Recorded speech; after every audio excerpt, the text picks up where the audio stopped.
Assalamualaikum warahmatullahi wabarakatuh. Oke, hari ini saya akan mempraktekkan tentang D4HVK dan D4HVS. Oke. Halo Kakak, apa kabar? Baik. Oke. Kakak udah MAKAN belum? Udah. Oke. Oh iya, Kakak. Kakak Kakak kalau minum susu apa? Minum susu apa? Sapi. Oke, minum susu sapi. Coba kita panggil susu ya. Kita panggil susu coba. S U S U. Apa Kakak? Susu. Oke, susu apa tadi? Susu sapi. Coba kita panggil sapi. SAPI. Sapi. Oke. Coba kakak lihat lihat Bu Guru, Bu Nia coba melihat tangan kakak udah dipotong belum kukunya? Coba dilihat sini. Oh, udah bersih ya, ternyata kukunya udah dipotong. Coba kita panggil kuku. K U K U. Apa kakak? Kuku. Oke. Oh iya, hari ini kakak kenapa kok nggak pakai baju bimbanya? Kemana baju bimbanya? Di CUCI ya? Oh, oke, dicuci ya baju bimbanya. Coba kita panggil baju. B A J U. Apa kakak? Baju. Oke, mantap mantap mantap. Dua jempol dari Bunia. Oke, sekarang saya akan menjawab tentang pertanyaan tema Bimba IO Distance Learning. Apa yang dimaksud dengan Bimba IO Distance Learning? Bimba IO Distance Learning yaitu adalah pembelajaran Bimba yang dilakukan secara jarak jauh.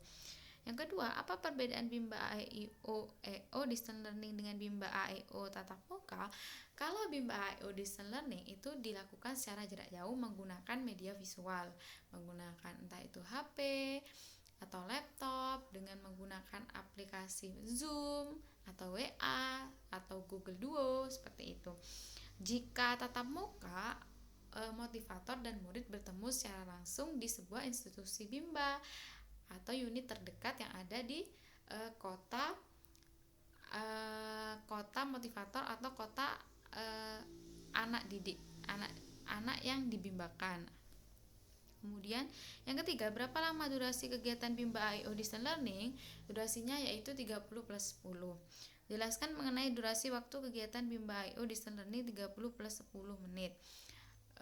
Kalau yang 30 menit itu pembelajaran utamanya atau pembelajaran pokoknya di Bimba. Jadi distance learning itu sebenarnya paling pokok itu 30 menit. Nah, 10 menitnya itu 30 menit itu ada pembukaan, inti dan penutup. Nah, 10 menitnya itu dilakukan apabila ketika mungkin ada modul yang baru, kemudian ada ada murid yang menurut motivator masih belum terlalu paham, mungkin bisa di privat secara individu. Mungkin ada murid yang kalau ada temannya malu atau gimana begitu ya, jadi di privat oleh motivator. Itu selama 10 menit. Kemudian apa saja kegiatan yang dilakukan dalam kegiatan awal atau pembuka dan berapa lama durasi waktunya? Kegiatan awal itu melakukan pertama tepuk semangat, dialog umum, terus menyanyikan lagu Cinta Ananda, kemudian menyanyikan lagu Labimba dan berdoa. Itu durasinya mungkin sekitar 5 menit sampai 8 menitan. Kemudian ada apa saja kegiatan yang dilakukan dalam kegiatan inti dan berapa lama durasi waktunya? Kegiatan inti itu dilakukan yaitu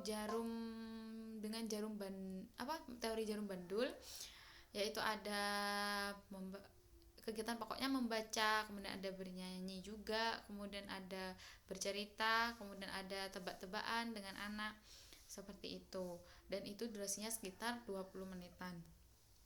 20 sampai 25 menitan. Kemudian apa saja kegiatan yang dilakukan dalam kegiatan inti dan berapa lama mohon maaf. Apa saja kegiatan yang dilakukan dalam kegiatan akhir atau penutup dan berapa lama durasi waktunya? Kegiatan penutup yaitu menyanyikan tepuk semangat dulu, terus menyanyikan lagu lagu Cinta Ananda, kemudian menyanyikan lagu pulang, kemudian berdoa. Itu durasinya sekitar 5 menit sampai 8 menit juga. Kemudian apa prinsip dasar hal mendasar yang harus dijalankan dalam pelaksanaan Bimba Ayo Distance Learning? Jadi prinsip dasarnya yaitu bahwa distance learning itu dilakukan secara jarak jauh. Jadi menggunakan media visual. Jadi bukan secara tatap muka.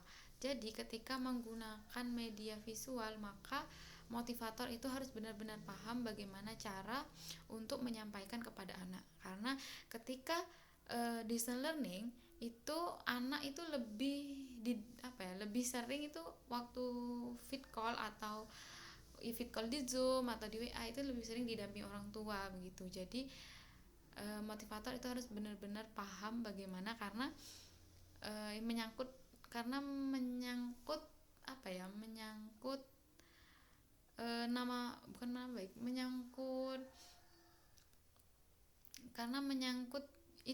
dilihat, karena kan dilihat dengan orang tua. Jadi kan orang tua jadi tahu, oh ternyata seperti ini motivator di Bimba begitu.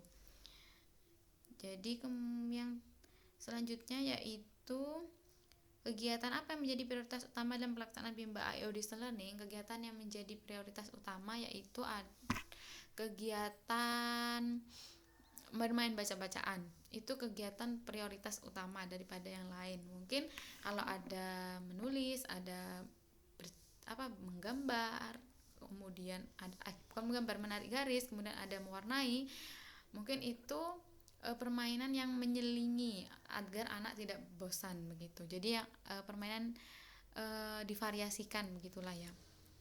Kemudian ada kapan motivator harus memberikan motivasi atau reward kepada anak? Motivator memberikan motivasi atau reward kepada anak saat anak tersebut saat anak tersebut bisa mengikuti apa yang motivator ajarkan. Meskipun dia tidak bisa, tapi juga bukan berarti kita tidak memberikan reward gitu ya.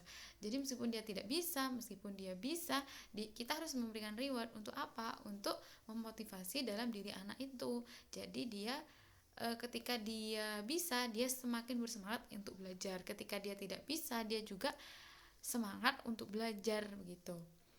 Jadi kapan motivator harus melakukan pengawasan dan pengendalian di dalam kelas? Melakukan pengawasan atau pengendalian yaitu setiap harinya ya, setiap pertemuannya. Karena karena setiap pertemuan, setelah kita melakukan pertemuan di akhir itu kan harus dievaluasi begitu. Jadi anak sudah tahap perkembangannya sampai apa gitu, sampai 1 minggu seperti apa tahap perkembangan anak tersebut. Kemudian yang ke-12, apa saja pengawasan dan pengendalian dilakukan oleh motivator? Pengawasan dilakukan oleh motivator pertama, melihat kemampuan anak. Kemampuan anak itu sudah sampai apa?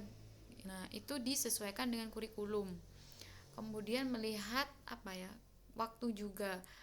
Kan mungkin ada targetnya begitu ya. Mungkin waktu sekian, anak harusnya sampai ini. Kenapa dia belum sampai kurikulum yang ini gitu, padahal harusnya dia udah sampai gitu. Jadi itu perlu sekali motivator untuk mengevaluasi hal itu. Jadi juga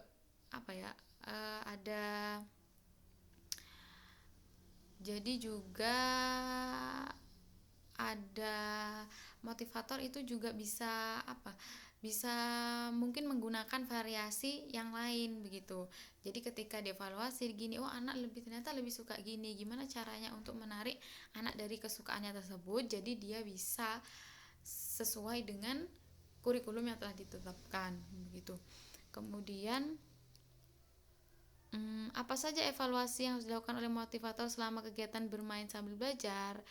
evaluasinya yaitu dilihat anak sudah bacanya sampai mana, kemudian dilihat juga anak itu sudah bisa apa belum, lalu kemudian dilihat juga, oh ternyata dia apa dia lebih lambat dari yang sudah ditentukan, kurikulum ditentukan, misalnya hari sekian dia harus sudah sampai sini, apa dia malah lebih cepat begitu kan, itu perlu evaluasi juga gitu.